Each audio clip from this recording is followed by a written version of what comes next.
नमस्कार दोस्तों, सबसे पहले मैं आप सबसे माफ़ी मांगना चाहूँगी। कुछ दिनों से मैं अपडेट्स नहीं दे पा रही हूँ क्योंकि मुझे कोरोना हो गया था और अब वैसे मेरी तबीयत ठीक है, लेकिन अभी भी बहुत वीकनेस है, एनर्जी काफ़ी कम है।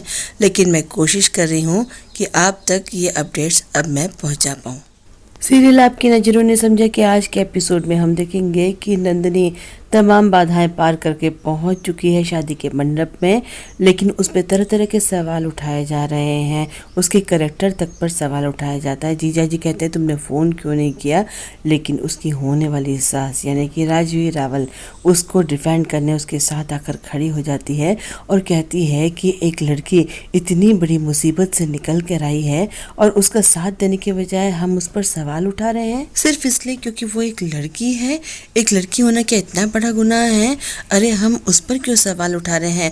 उस बेचारी के साथ किसी लड़के ने बदतमीजी की, उसे जबरदस्ती शादी करने की कोशिश की और हम उस पर सवाल उठा रहे हैं। उसके जीजा जी से कहती है कि आप किस किस्म के इंसान हैं, क्यों पूछ रहे हैं आप उससे कि उसने फ़ोन किया कि क्यों नहीं किया, और फ़ोन चेक क्यों कर रहे हैं? अरे जब वो कह रही है कि उसने फ़ोन किया था तो किया होगा।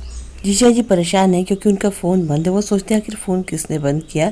खैर वो शर्मिंदा हो जाते हैं। राजवी कहती है कि मैं उस किस्म की सास नहीं हूँ जो अपनी बहू पर सवाल उठाऊँ या किसी को भी सवाल उठाने दूँ। मैं इसकी सास नहीं बल्कि इसकी माँ बनकर ज़िंदगी भर इसका साथ दूंगी, और जिस किसी ने भी मेरे होने वाली बहू पर बुरी नज़र डाली है उसे अब राजवी रावल के गुस्से का सामना करना पड़ेगा। राजवी अपनी बेटी नम्रता को भी डांटती है और कहती है कि ये लड़की तुम्हारी होने वाली भाभी है और भाभी का दर्जा तुमसे हमेशा ऊपर रहेगा, इसलिए आज के बाद खबरदार जो तुमने अपनी भाभी के साथ किसी भी तरह की बदतमीजी करने की कोशिश की। नंदिनी बहुत खुश होती है ऐसी सास पाकर। राजवी बहुत ही प्यार से उसको अपने साथ मंडप में लेकर आती है और कहती है कि मैं हमेशा तुम्हारे साथ हूँ। उसको मंडप में लाती है, दर्श के साथ लाकर खड़ा कर देती है। तभी बाबूजी यानी कि दादाजी बोलते हैं 1 मिनट रुको राजवी बहू। वो भी आकर नंदिनी से माफ़ी मांगते हैं और कहते हैं कि बेटा हमें माफ़ कर दो, हम तुम्हारे सम्मान की रक्षा नहीं कर पाए। नंदिनी कहती है कि नहीं बाबूजी, मुझे किसी से कोई शिकायत नहीं है, आप क्यों माफ़ी मांग रहे हैं और आप सब अपने बेटे से बहुत प्यार करते हैं। नम्रता बहन भी बहुत प्यार करती हैं। उन्होंने जो कुछ किया इसलिए किया क्योंकि अपने भाई से प्यार करती है, और अब मेरी बारी है ये साबित करने की कि मैं इनका ख्याल जिंदगी भर रखूंगी, कभी इनका साथ नहीं छोड़ूंगी। दर्श और नंदिनी दोनों एक साथ बैठ जाते हैं। दर्श चुटकी बजाता है, नंदिनी भी अपनी चूड़ियां हिलाकर जवाब देती है। दोनों के बीच में एक प्यारा सा संवाद चलता रहता है। गुंज ये सब कुछ देख रही है, उसे लगता है कि ये दोनों कितने खुश हैं। वो शोभित की ओर देखती है। शोभित बहुत अनबना है, उसे शादी करने में कोई इंटरेस्ट नहीं है। गुण उससे बात करने की कोशिश करती है, उसका हाथ पकड़ती है और कहती है कि शोभित तुम ठीक हो ना, लेकिन शोभित ज़्यादा रिस्पॉन्स नहीं दे रहा है। उसके मन में इस वक्त भी चार्मी ही बसी हुई है, किसी और के बारे में वो सोच भी नहीं पा रहा है। खैर शादी की रस्में शुरू हो जाती हैं।